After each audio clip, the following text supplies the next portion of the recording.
Hi, I'm Jelle, I'm Fanny. and today we'll be talking about AI algorithms. So let's say that I'm a developer and I'm going to be working with AI. I'm going to build an AI solution, and I have a lot of data, and I want to start working with that data. I'm not the expert in that field, but I do have someone in this very room that is kind of an expert. So, Feli, what can you tell me about AI algorithms? I think with every machine learning project, there are a few different steps that you always go through. And the first is choosing the data set. Right. So, you kind of know what you want to do and you kind of know which data you have. So now you just need to figure out which data am I going to use. After that, we need to clean the data set, which means that if you have any images, you need to make them into a vector. If you have any big text, you need to also change them into a way that the algorithm can work with them. Yeah, makes sense. Yeah. And after that, you need to split the data into a train set and a test set. Wait, so I have painstakingly gotten all this data. It's a lot of work because AI, machine learning that uses a lot of data. And as soon as I get my data and I've put all this work into it, now I've got to split it up. Yes. Why?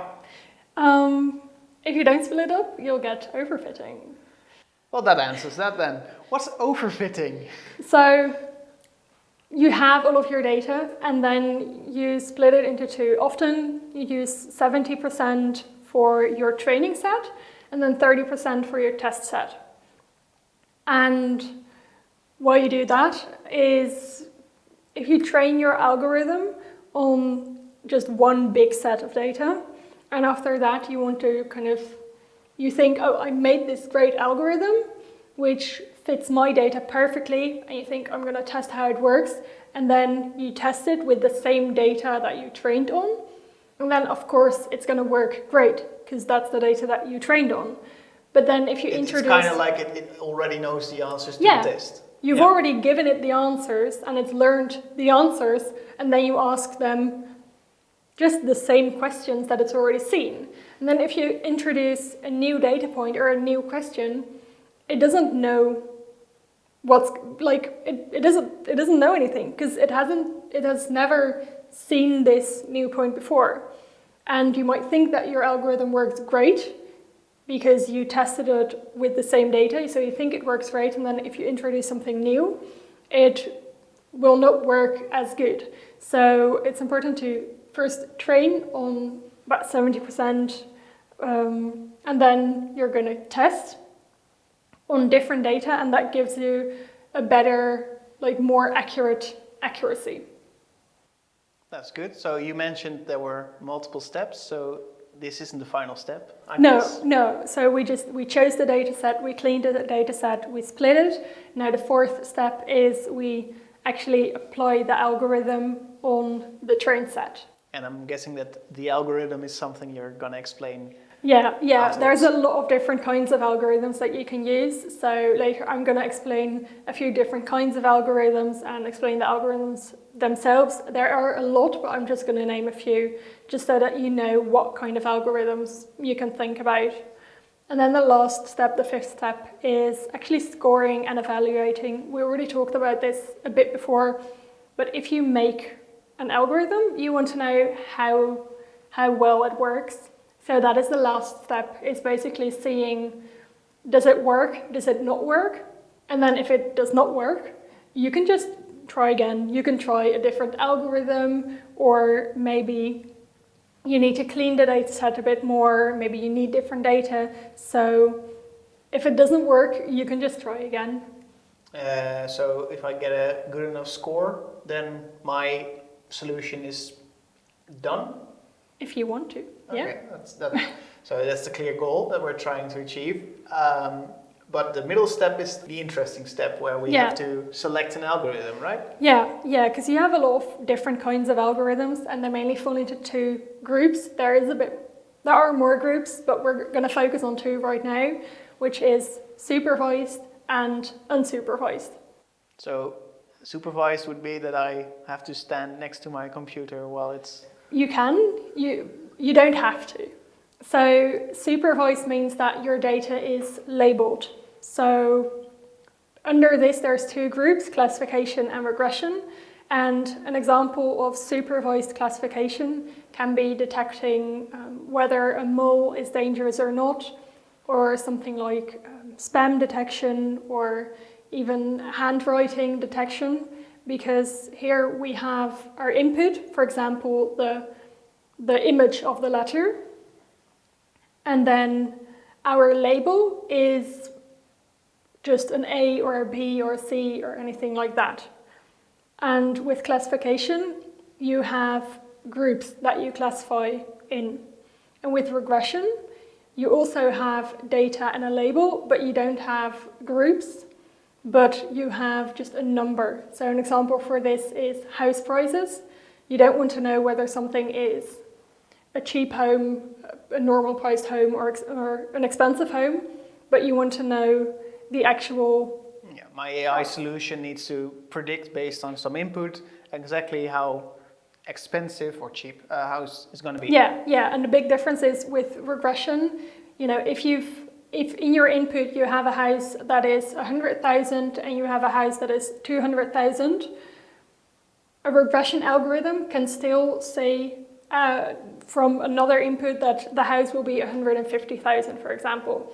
So even it will also predict numbers that it hasn't seen before, but classification will always classify something as a label that is seen before. So basically, if I give it a price, it will tell you it's a house or a boat or a car. That would be classification. Yes. Good. Yes. And so with unsupervised, you don't have these labels. So you're working with unlabeled data. Yeah, you have unlabeled data, and for example, you're trying to group that data.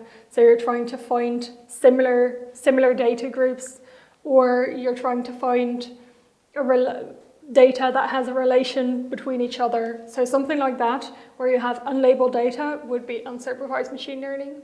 So basically, you're trying to apply some form of label to your data in that case. Yeah, but you don't know the label. You just know that these are similar things, but you don't know what makes them similar or what they are. Yeah, that's for you to find out later. Yeah. Yes.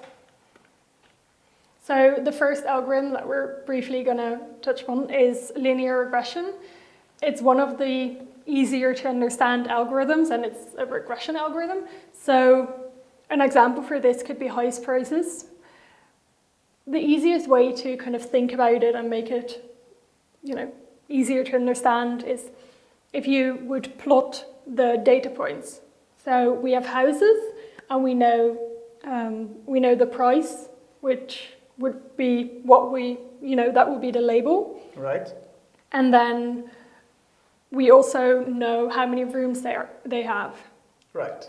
So we put the rooms on the x-axis and the prices on the y-axis, and now we get a lot of dots, and we want to figure out a straight line that goes right through or near as many dots as possible. And then if you get a new data point, you're just going to look on the x-axis and see where, what value it gives for the y-axis on the line, and that is your prediction. Right, so basically it works really well for some kinds of data, I would wager. House price seems to be an excellent thing to find out with linear regression.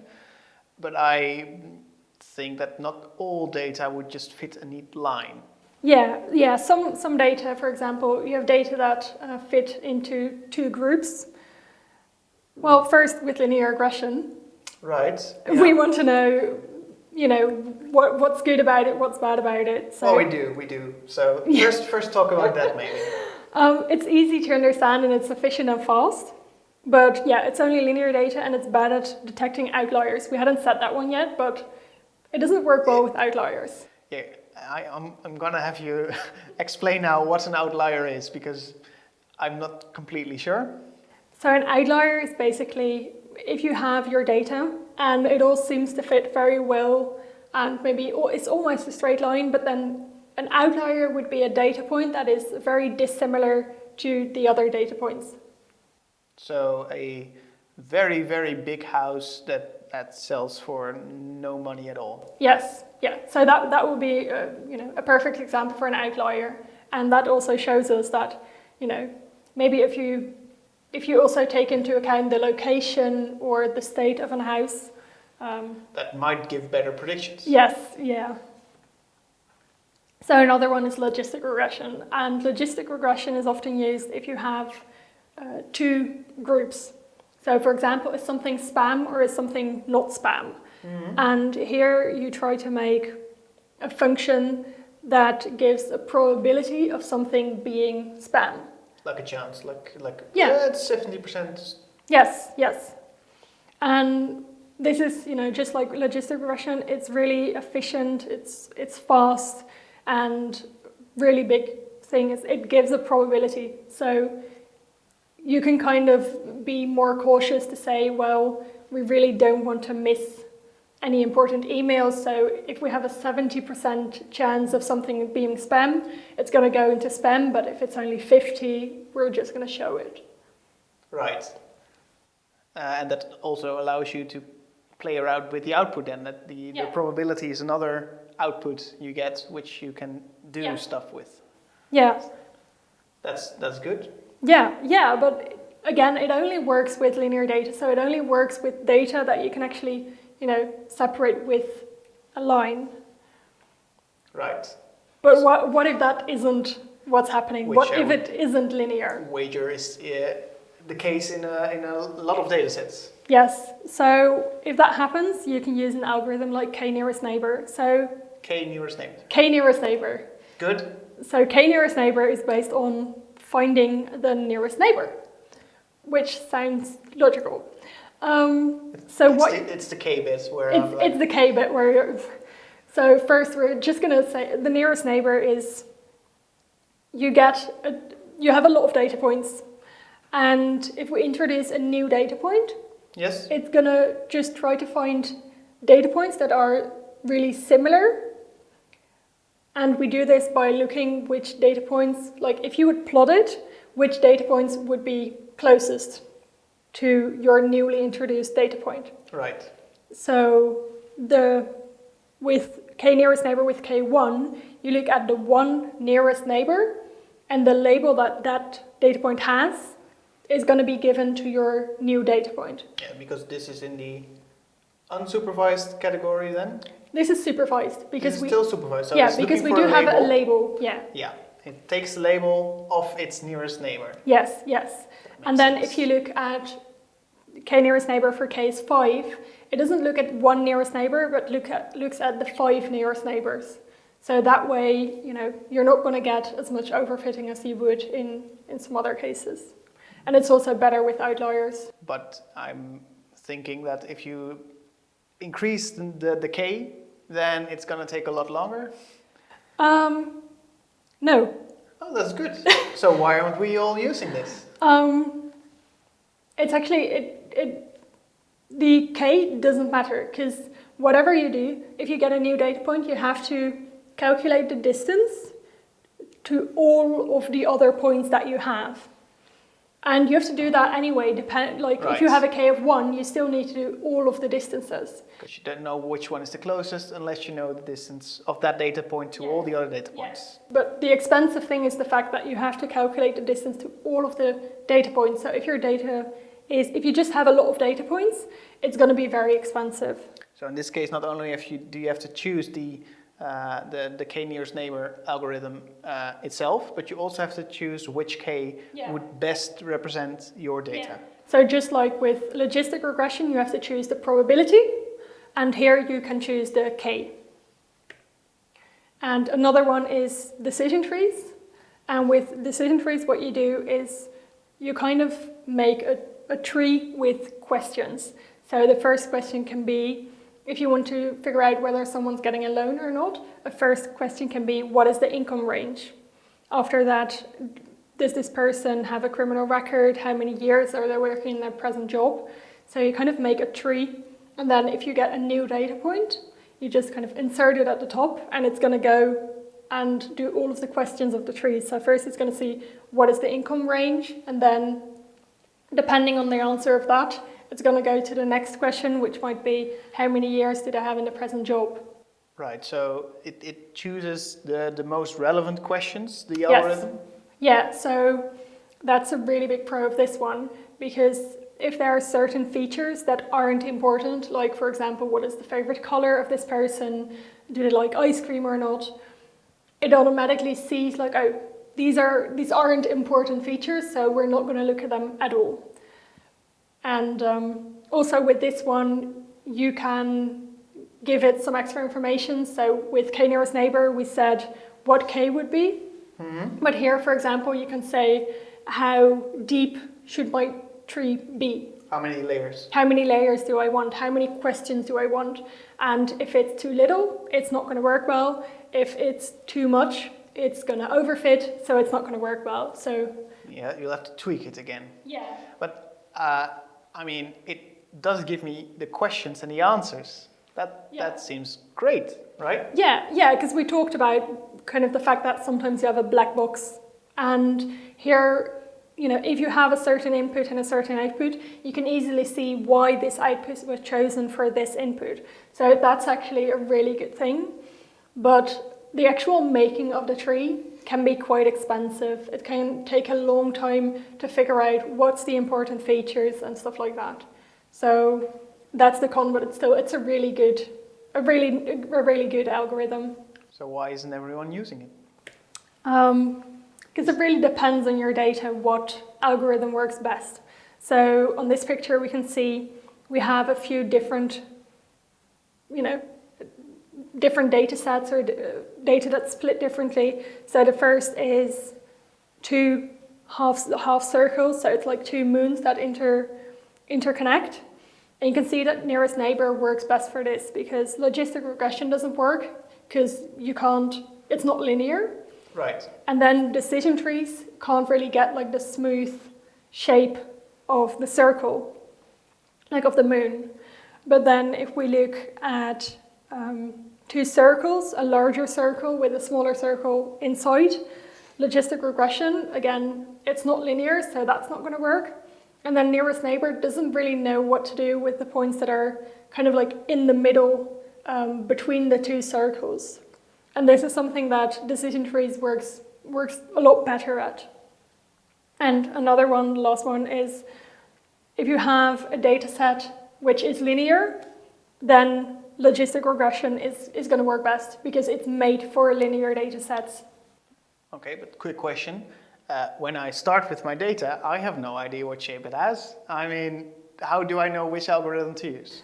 Well, first you need to figure out, do I need a regression algorithm or a classification algorithm? That's basic. Easy. You always know that. Yes. And then sometimes you can figure out, is it important that my algorithm works fast? Does it need to work fast when training? Does it need to work fast when testing? So that's kind of how you can choose. But then it's also, you can just try a bunch of different algorithms and see which one works best because there's no like hard and fast rule to figure out which algorithm you should use, but it's also just a fact of tweaking. And then once you think you find the right algorithm, you need to tweak, with K nearest neighbor, you need to tweak the value of K, you can tweak probabilities, the depth of a tree. So there's a lot of kind of tweaking involved, and there aren't always rules, but it's also very much experimenting what might work best. Thank you so much for explaining a lot of algorithms used in machine learning, and also enlightening me and maybe the people over there with how you choose an algorithm or how you choose multiple algorithms to get your AI solution, to get your model basically. Yeah. I think that was very interesting. but I also think that this is like all the time we have. Maybe you would like to end with a book recommendation. Yes, I have the book Introduction to AI Robotics by Robin R. Murphy, and this book it has a lot of information. So if you just want to know like the absolute basics, then we just explained it to you. But this book really goes into more depth about not just your basic algorithms, but also just AI in general. So Very interesting. definitely recommend this one. Good. Well, that leaves us with just saying thanks for watching and hope to see you next time. Bye-bye. Bye.